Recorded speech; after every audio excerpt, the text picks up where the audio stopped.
Et bonjour, alors me revoilà de retour sur cette vidéo. J'ai toujours le même mot et surtout j'ai changé le zoom de la caméra. J'avais pas vu qu'il était, j'avais mis sur un calibre qui convenait pas. Enfin c'est pas que ça convenait pas, mais c'est pas entre guillemets ce que j'ai l'habitude d'utiliser. Donc je me suis remis entre guillemets à la normale. Je suis venu vous parler de Vibram Five Fingers. Le seul bémol que j'ai avec les Vibram Five Fingers, et c'est mon seul regret, c'est la colle. La colle sur ces chaussures, c'est pas tout à fait ça. Ça pourrait mieux faire. Moi, je vois que, entre guillemets, ce qui part en premier chez moi, c'est pas forcément la semelle. Quoique, si ça a été le problème avec la Komodo, la première version de Komodo. J'avoue, je les ai toujours, mais j'aimais rarement. Mais c'est vrai elles ont été faites pour des terrains extrêmement accidentés. Moi, je marchais sur de l'asphalte avec. Mais c'est vrai que la semelle était en ce qui me concerne pourrie, on va dire ça comme ça. C'est pas la meilleure semelle qu'ils avaient fait. La première semelle Komodo, c'est le cas de le dire. Mais c'est vrai que mon seul gros problème avec les Vibram Five Fingers, c'est les cols. C'est la première chose qui va partir. Alors, je dis pas que ça part tout de suite, loin de là, ça tient quand même pas mal, mais c'est vrai que après 1 ou 2 ans de... alors je dis 1 ou 2 ans de port constant, c'est-à-dire que j'ai 1 ou 2 paires que je mets à l'intérieur, je les utilise comme chaussons à la maison. Et c'est vrai que après voilà 1 an et demi, 2 ans, voilà, c'est la première chose qui commence à partir, c'est l'école. Voilà, ça commence à se décoller. Et c'est vrai que c'est un petit peu regrettable. Mais autrement, c'est de la super chaussure. Et je me dis que bon après c'est de la chaussure qui se met comme des gants. Comme un gant, enfin c'est réellement, ça épouse la forme du pied, donc c'est un petit peu comme un gant, et c'est vrai que les gants, quand on les met un peu trop souvent, c'est vrai qu'il y a des choses qui commencent à y avoir des trous aux extrémités, et c'est quelque part normal. Donc si je fais un petit peu le parallèle avec les chaussures, je me dis bon, ça peut être normal, mais je me dis que quand même, Vibram pourrait mieux faire au niveau des cols. Il y a réellement encore, en ce qui me concerne, sur certains modèles, un travail à faire. Alors là, je vous parle des modèles tels que la Fresca, la Jaya, voilà. Après, alors la Vibram LS, Trek LS que j'ai, ouais, qui était en peau de kangourou. Bon, à l'époque, voilà, je les ai toujours. J'attends qu'elles partent, voilà, en miettes pour pouvoir ne plus les avoir, c'est qu'à le dire.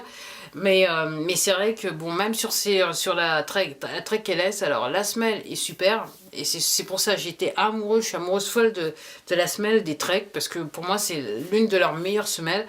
Alors avec la Hassan c'est pas mal, mais j'avoue que là j'ai regardé, je les ai remis là, je les ai récemment remis avec les périodes de chaleur, et j'avoue que l'utilisation toujours sur la semelle de la Sainte, effectivement ok, la semelle est quand même est marquée, on va dire ça comme ça, bien qu'il y ait un petit peu de... Il y a quelques millimètres, mais par rapport à l'usage, mais c'est un petit peu comme les pneus, si vous voyez ce que je veux dire.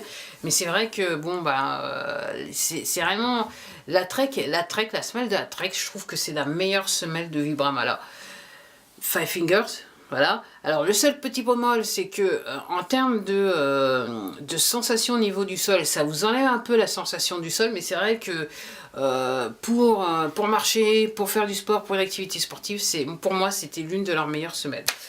Bah voilà, donc j'attends encore, je sais pas s'ils vont sortir d'autres modèles à faire mieux, j'espère que clairement ils vont continuer sur la lancée et non pas s'arrêter en route, et qu'il y a de plus en plus de monde qui vont se convertir pour qu'il y ait de plus en plus de modèles, et voilà, bon, entre guillemets, ça ferait mon affaire.